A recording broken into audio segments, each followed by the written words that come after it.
Hey guys, Graham here. Today I'm going to be doing a unboxing of a new pen that I've got. It is the Lamy Safari. First of all, I'll just explain why I got it. For those of you who subscribe to me, you know kind of what I do. But I started off doing this kind of stuff on this channel, just kind of old school sort of stuff, and lined it up with one of these Zig Millenniums, technical drawing pen.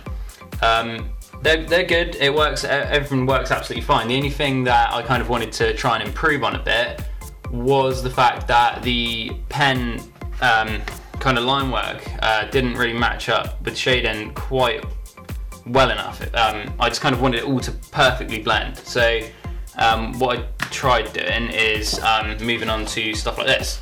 So I used one pot of ink for the whole thing, because on the other sheets I used Copic markers, as like I say, if you're subscribed to me you'll know this already. Most of my stuff was done with Copic markers, and then I thought, well, if I want it all to match perfectly, I'm going to have to use the same ink for everything. So that meant moving on to brushes. But I don't like doing line work on flash with brushes, so I got a dip pen, which you just literally dip into the ink and then draw the lines. But I didn't like it as much because the point on this one was too fine for one. I don't know if you can see how fine that point is, but it's literally like a needle.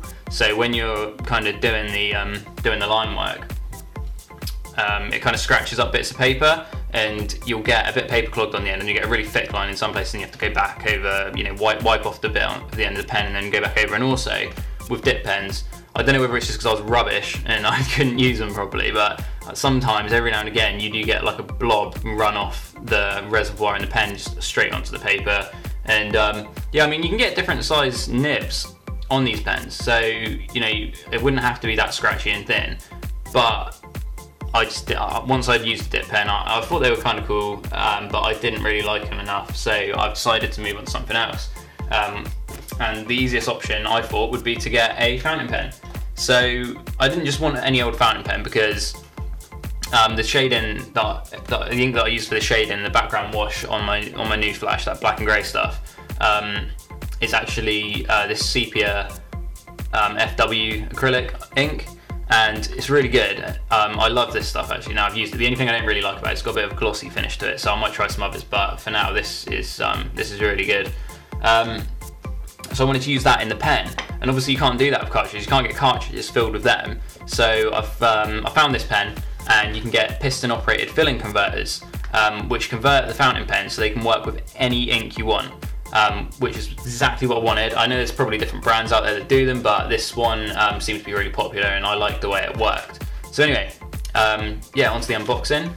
And he just got this today, so it's pretty cool. I really like the box, by the way. It's kind of like got these little slits, so you can see the inside, and the inside's silver. It looks really cool.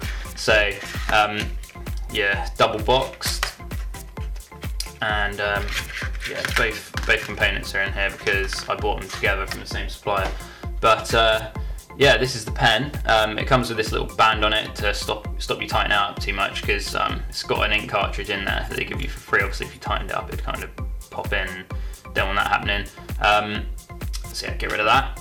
Take this little ring off, and yeah, this is the piston converter. So like I say, it's got a piston which moves up and down, so you can just literally turn this, the piston moves down, and then when it's in the pen, you dip the nib of the pen in the pot of ink that you want to use, and then turn it back up, and it draws in the ink into the reservoir, and yeah, you just go crazy, and you have to keep dipping it back in the ink and getting drips everywhere. I've ordered obviously the black pen. This is the matte black.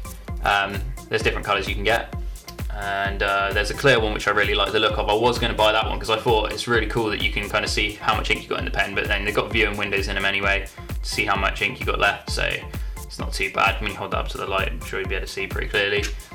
So yeah, that's the overall look of the pen. I don't think it's like absolutely stunning looks wise, but it's kind of the functionality that I bought it for more. But I do like the all black look, and the nib's black as well, so it all looks really cool.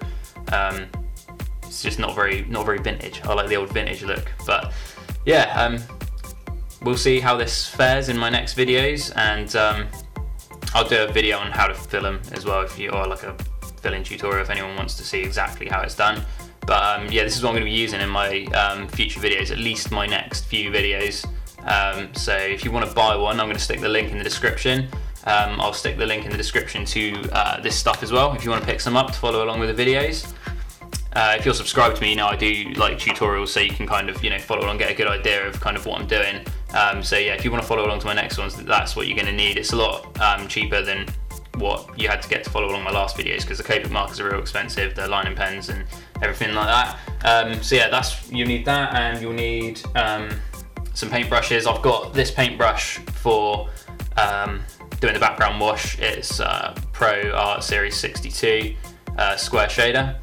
So that's what you need, and you will need a cat's tongue brush for the shading. You don't need a cat's tongue brush, you can use pretty much whatever brush you want, whatever you prefer. I just use cat's tongues because I think they're really good for doing the spit shading sort of technique. But yeah, I'll go into that more in my next video, and yeah, that's the pen. Hope you guys enjoyed this video. Don't forget to drop me a like if it helped you out, and what else, subscribe as well if you're not already. Comments below, I always reply to all my comments, and yeah, thanks for watching guys, and I'll catch you all soon.